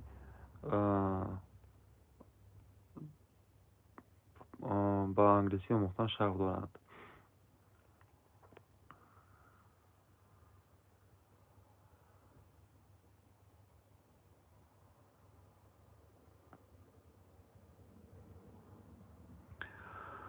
Good morning خسرو صوفی. بله همین لغت فعال است. با مثل همین یک چند تا از یا کنیم. مثل good morning. خب good morning صبح خیر. ببینید ما هر روز میخوازیم تعریف مادر، تعریف همسر، خواهر، رفیق، دوست میگیم با یک چهره کشال good morning good morning good morning. خب how are you. بله این عبارهایی که ما هر روز در حیات خود در حیات روزمره خود استفاده می‌بریم. و مثل من همین عباره ها کلمه ها شما اول باید لغت‌های فعال عرضه کنید. آن شخصانی که با آموختن زبان انگلیسی شغف دارید و در پیش خود مقصد نقشه گذاشته اید. خب ببینید انا اکنون اون لغت های فعالی که در مغازین در وقت خرید کردن استفاده برده میشوند وای رو ارزیابی کنید. بمانند این چند پول است. How much is it. خب همه شماره همون رقم ها همشون فعال هستند. 1 2 3 100 100 200 300 همه منو فعال هستند. خب ببینید همه شما فکر کنید که شما وقتی که با مغازه میروید با زبان تاجیکی روسی کتاب بزنید کدوم کلمه های هوای کلوچه های سلوب میگن، کلمه های چی میگن کلیدی. همون کلمه کلیدی میگن، کلمه هایی که بسیار مهم هستند. من همون ها رو در خاطر دارید. برای همین هر خیلی لغت ها رو لغت های غیر فعال ارزیابی کرده چی خاطر رو پر کردن لازم نیست. اول فعال بعد از اون غیر فعال. پلیز بله مرحمت پلیز. انا که یکم تو اشیا مثال چی میگه تیبل یا کار یا که مثال میگه چی مارکت مغازه فلت روم هوم و مثل همین ها. برای همین دوستان عزیز در وقت آموختن زبان انگلیسی خصوصا در وقت آموختن کلمه ها سلاور میگویند اول فعال بعد غیر فعال. خب انا اکنون یک راهی آسونش میخواستم با شما گویم. ببینید ما وقتی که نافهمیده میخوانیم باز یک تو در ما مقال هست که مثال فهمیده خونیم ما کرونا میخونم خیلی یک تو وای هست یک تو چه هست مقال هست. وقتی که ما دانستم میخونیم خوب است. شما نقشه کشه که ما وقتی که همین رو میخونم رزولتش من باید چخیل گیرم. وقتی که من همین رو میخونم در خاطرم میرسن یا نه یا وقتی که من همین словар ё луғатро аз ё кардам, ҳаминро ман дар куҷо истифода барам. бисёриё мама суол метиҳанд ки ман 100-та 200-та 300-та 1000-та словар медонам, не ки гап задан реч сухан нутқам нест, ман чӣ кор кунам? барои ин ки ба ҳамин ҳолат мо дучор нашавем, аввал луғатҳои фаъолро аз ё карда мавқеи истифодабарашро омӯзем. барои мисол бинед, яктон мегирем ҷинивисанд excuse me, манро бубахш, sorry ам манро бубахш. хоб ҳар деш луғати ё ибораи фаъол. анаку мавқеи истифодабараш дар куҷо аст? sorry ам манро бубахш, excuse me манро ҳам бубахш. бинед, вақте ки шумо ягон амали минуса ё негатив нишуд, баъд шумо метавонед sorry гӯед. яъне нисбати ягон касро ранҷонидан ё мисол ё ба ягон кас бархӯрд кардан ё ягон амали минуса шуда бошад, аз тарафи шумо sorry мегӯед. анакун мо excuse-ро дар куҷо истифода мебарем? мебахшед, excuse me манро бубахшед. вақте ки шумо ягон касба хоҳиш мекунед ки хоҳиш мекунед барои нишон додани ягон ҷо, ё ки ягон хел пешниҳод мекунед, ё ки мегӯед ки манро бубахшед, мағоза дар куҷост? шумо мегӯед ки excuse me where is the shop? дар ин ҷо sorry гуфтан мумкин нест, шумо ки барои ин ки ягон амали миносиб ба он шахс накардед. яъне excuse me мавқеи истифодабараш дар он ҷо истифода мебаред ки яъне барои хоҳиш кардан, барои пешниҳод кардан excuse me истифода мебаред. барои мисол шумо мегӯед ки мисол мехоҳед ки мисол ягон касро занг зазнед бо телефони ягон шахси дигар. шумо мегӯед ки excuse me манро бубахш. may I use your phone? may мумкин, I man use истифода бурдан. may I use your phone? мумкин ман телефони туро истифода бурам. бинед ки дар ин ҷо шумо он нафарро хоҳиш карда истодед ки телефонашро диҳад ва шумо гап занед. дар ин ҳола шумо excuse me sorry гуфтан мумкин аст. яъне ҳар як калимае ки шумо дар хотир мегиред باید موقع استفاده برش رو خوب دانید دوستان عزیز. خب اگر همین از 13 بالا تین میگوین ها 20 13 14 میشود. خب یا بگم میخونم اگر همین از 13 بالا تین میگوین 20 نه کریستیانو رونالدو گوشنه برادر عزیز میتونم خیلی هستم اونتون نمیدونم. خب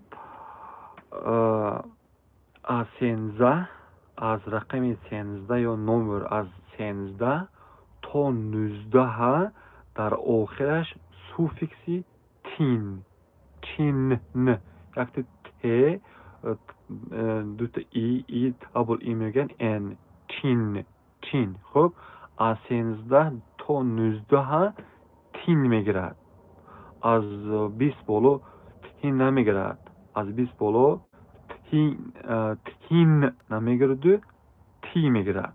مثال ببینید 13 میشد 13 4 14 5 15 6 16.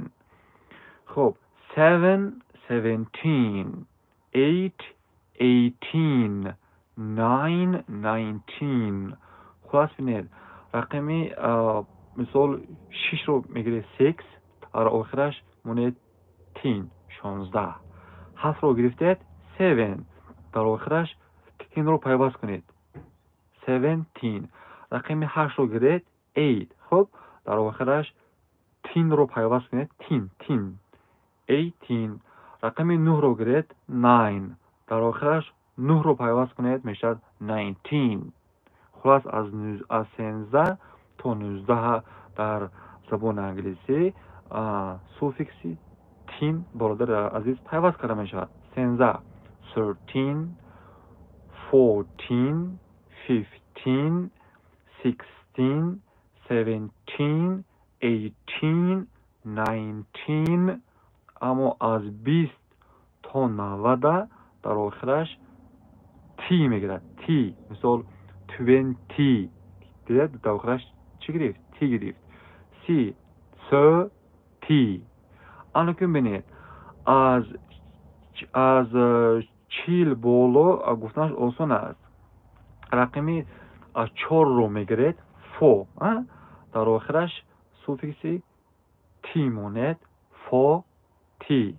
خب همینجا کم در طرز تلفظ عوض میشد. 5 که میشد 50.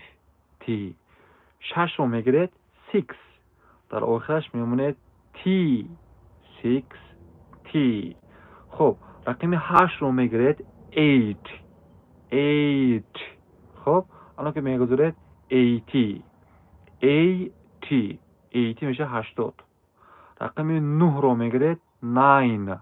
خب در آخرش میمونه تی 9 میشه 90. خلاص یک تا هفته دیگه نویسید که از 13 تا 19 سوفیکسی تین میگیرد، از 20 تا 90 میگیرد تی. و در خاطر داره شده است، نویسندن هم لازم نیست، در خاطر داره شد. خب سوال دیگر. بابا سلام برادر، راه چی با وقت و ساعت آنلاین سرسیانی گرفته نمیشد. برادر عزیز، شما زیر وضعیت اگری خوب میدونید که بعضی آدمان رو از کار داده ایستاده است، از همین صبح هم میشد. لیکن بعضی ها وریمی رو برانوت کردن، در همون وقت ساعت زنگ نزدن با آنها یا که آنها را از کار کردن. این وابسته به همون حالتشون است. شما در سایت اگه دارید هر چی لینک دارن در رقمی واتساپشون زنگ زنید، پرسید که هم خیلی مسئله است، حتما با شما جواب میدم برادر عزیز. خب اگر شما فول جوبز من سلیکشون در سابشه بهشون میمونم صورتش رو، یا در سلیک اگر وقت رو میمونم در اینجا میتونید در فول جوبز هم سپارید. خب برادر عزیز، من دویم بار انکت اگر پر کنم شانسی دارم بار پیش هست شوی زرکن ادوبه اومد کیو سرنی. خب اوکی. بله این خودی من 3 بار انکت رو پر کردم. 3 بار پر کردم، از 3 بار باز زنگ زدن. باز یک بار اگر برادر عزیز چکنید انکت پر کنید، یکم جای مشکلی ندارد. شانسی خود رو همون این سنجید برادر عزیز، برای اینکه همیشه گفته رشدن لازم است. you should try، باید حرکت کنیم. خب اینجا رقم واسه گفتم من محمد 92 83 34 37 یا که در کامنتر نویسید. حاضر شما در جا هستید. So right now I'm in England, the Hereford City bro. رحمت برادر جان، علیکم است. رحمت برادر عزیز. خب من این درباره آموختن زبان انگلیسی هم باشد سوال نیستم برادر عزیز، حتما به سوال ها جواب میگردانیم.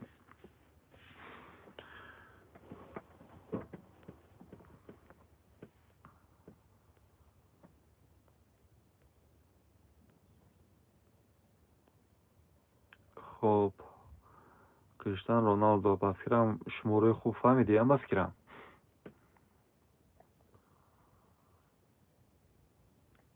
اگر اون سوال باشه باز میتونم نویسیم، من به سوال ها جواب میگردانم.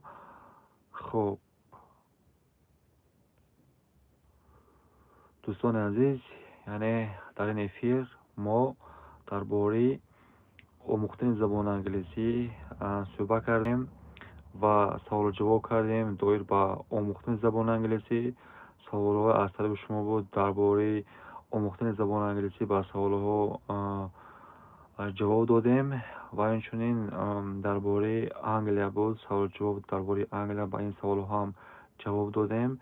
خب اکنون یک دو ویدیو کردیم درباره طرز پر کردن анкети виза он шахсоне ки визаро пур мекунанд марҳамат даромада тамошо ва визаи худро пур кунанд ва шахсоне ки мисол боз дар бораи забони англисӣ савол доранд дар дилу хоҳ видео саволи худро нависед ман ё хаттӣ ҷавоб медиҳам ёки дар эфир ба шумо ҳатман ҷавоб медиҳам.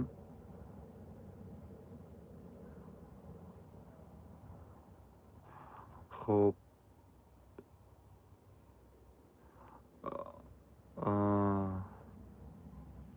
حس کن وگرنه دیر میکنیم برادر چی رو در نظر دارید. خب خلاص در این ویدیو ما درباره آموختن زبان انگلیسی درباره کار در انگلیس گپ زدیم برادران عزیز. این ویدیوی ما همش ویدیوی تعلیمی هست. آن ویدیویی که در این شما در اونجا دانش میگیرید و آن دانش رو در عمل استفاده میبرید برادران عزیز.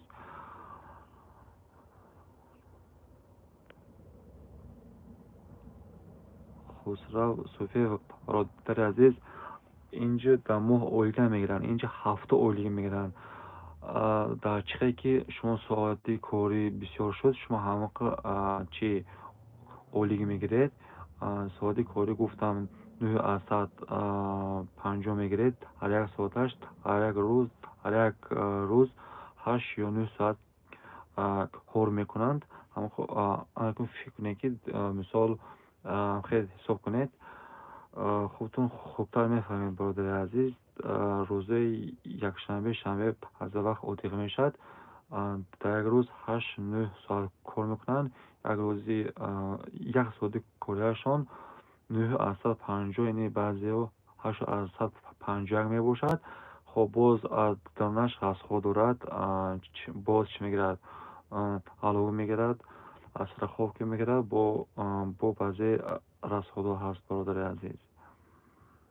خب دوستان عزیز این افیر یا این پخش مستقیم رو با اتمام میرسانیم.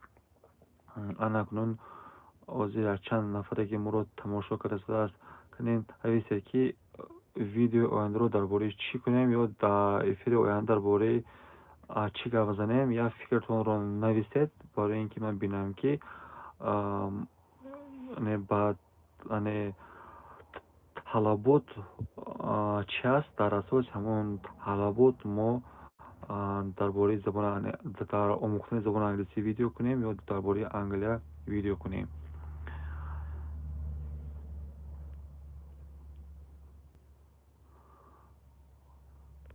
رحمت برادر عزیز غازل next رحمت برادر عزیز رحمت thank you very much for your یک بار دیگر میخواستم گویم یعنی در افیر آینده یا که در ویدیوهایی که در آینده ما میکنیم در آینده نزدیک در افیر آینده در باره کدام موضوع گپ میزنیم فکر و عقیده خود رو نویسید. یکم جای مشکل نیست پروستو میبخشید من دونستم میخواستم که طلبات چی است و در اساس همون طلبات ویدیوها با هم پوره خوبتر است برای اینکه آن ویدیویی که با نفعش به یک کس رسد فایدهش به یک کس رسد در همون ویدیو یا که در همون درس انگلیسی یک فایده گیرد نفع گیرد بسیار خوب است.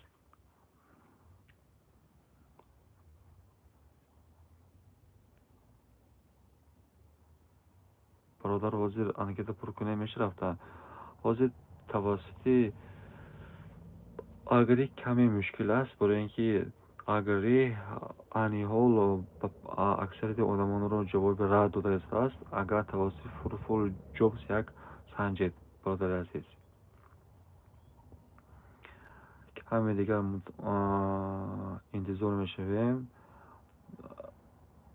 آن شخصانی که نو پیدا شدن ما افیر رو برای اینکه 104 مینوت شده است این افیرو با پایان میبریم. برای من دونستم میخواهم که ویدیو این درباره چی کنیم، در افیر درباره کدام موضوع گپ بزنیم تا که طلباتش به همه رسد، یعنی فایدهش نفعش به همه رسد. ازش نیست که ویدیو این درباره 10 جمله که همه روزه استفاده میبرن، یعنی درباره 10 کلمه رو کریم و طرز استفاده برش رو در جمله گوییم. بله حتما هم خیلی میکنیم انشاءالله. بعد میگن همون ناراگی میگیرن از اولی که آشکر در باره میگذارند وقتی. بله برادر عزیز همه خیلی میکنند. درباره طرز ارزان و تیز با زبان انگلیسی گفتگو کردن موضوع شود. بله یک موضوع میکنیم درباره راههای تیز و آموختن زبان انگلیسی. یک تا افیر میکنیم یا یک تا ویدیو میکنیم. بله حتما برادر حاضر افیرتان سخنی کردم مونید. خب بله حتما میکنیم انشاءالله. نامی همون سایدی نو گفتگیتان در کامنتر نویسید. بله من مینویسم fruitful jobs. من وقتی که سخنی میکنم در کامنترش مینویسم fruitful jobs و در صفحه سیوی کانال در صفحه سونج میبرد که ویدیو میبرد. اگر اردوان گرید صفحه سیوی میبرد در همون صفحه سیوی من همون PDF fruitful jobs یعنی سکرینشات میکنم در همونجا میگذارم. رقم تلفن و سیلکاش همش هست. fruitful jobs در آسیا اگه fruitful jobs خسرو. بله fruitful jobs انگلیا در آسیا با آگری همکاری میکند. توسط آگری همکاری میکند. آگری بیپول است. یک کمپانی که آدمان رو بیپول میبرد، یعنی همون خیلی پول میگیرد. بغیر از آگری هزارها همچنین چه کمپانی هستند که در آوردن پول میگیرن. این کمپانی آگری با fruitful jobs همکاری دارن. این حال کمپانی اگر که شما خوب میدونید در آسیا هست. خب شما همون استعارهاشون بینید باز معلومات داده میگیرند. خب یعنی ویدیو آینده رو ما یک افیر باز هم میکنیم درباره انگلیا. باز یک افیر میکنیم درباره راههای آسان و قلعی آموختن زبان انگلیسی. باز افیر یا ویدیو میکنیم درباره یک چند جمله میگیریم، مثال 10 تا یا کم یا زیاد و آن رو در جمله استفاده میبریم. خب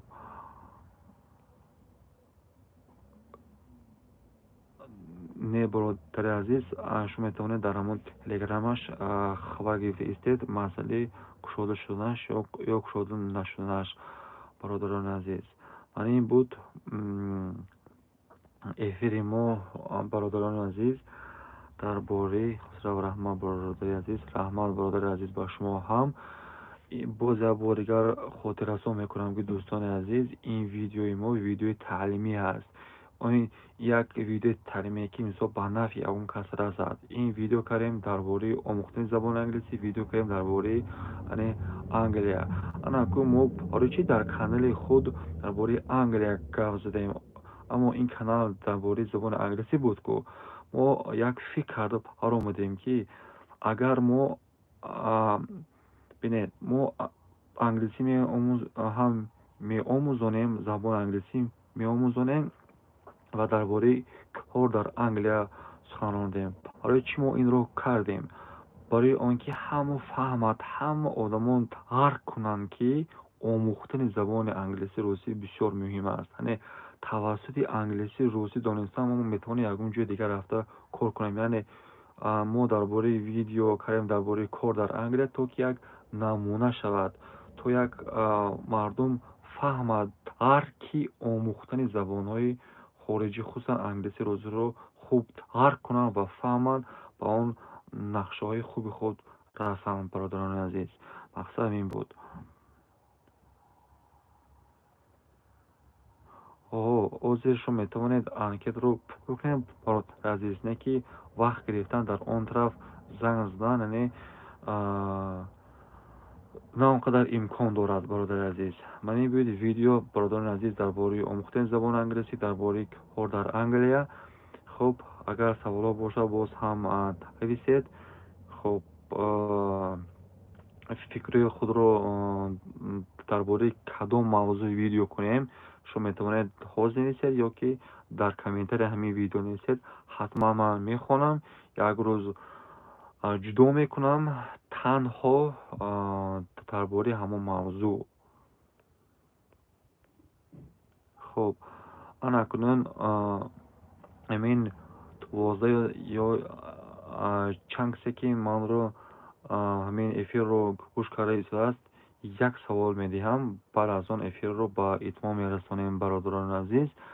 خب همین ویدیو آیا با شما یگام نفع یا یگام فایده آورد یا یگام معلومات گرفتید یا نه فکر خود رو در کامنت نویسید. بسیار خوب میشد برای اینکه من فهمم که مثال آن سخنهایی که من میگویم یا که آن معلومات آن معلوماتی که با زبان انگلیسی میدیم یا زبان انگلیسی میفهمم یا کار در انگلیسی میگم آیا آدمش رو یافته است یا نه. یک کس جان سلامت باشه برادر عزیز بهترین انشاءالله خواند انشاءالله زبان رو زبان آموزی زبان انگلیسی به نهایت آسان است برادر عزیز انشاءالله میآموزید.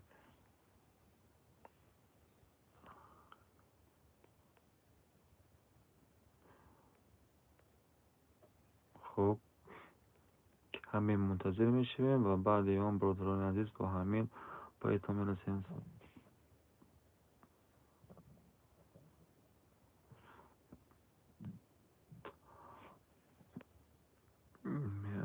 میشه توسط فروتفول جابز میتونید اومدن انیال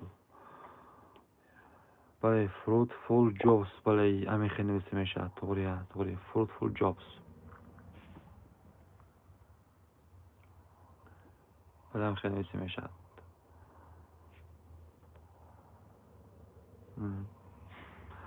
خب بابا بله صحبت های بهترین سلام باشید. رحمت برادر عزیز رحمت سربلند باشید آباد باشید. رحمت برای خدمتتون. رحمت برادر عزیز و شما هم. خب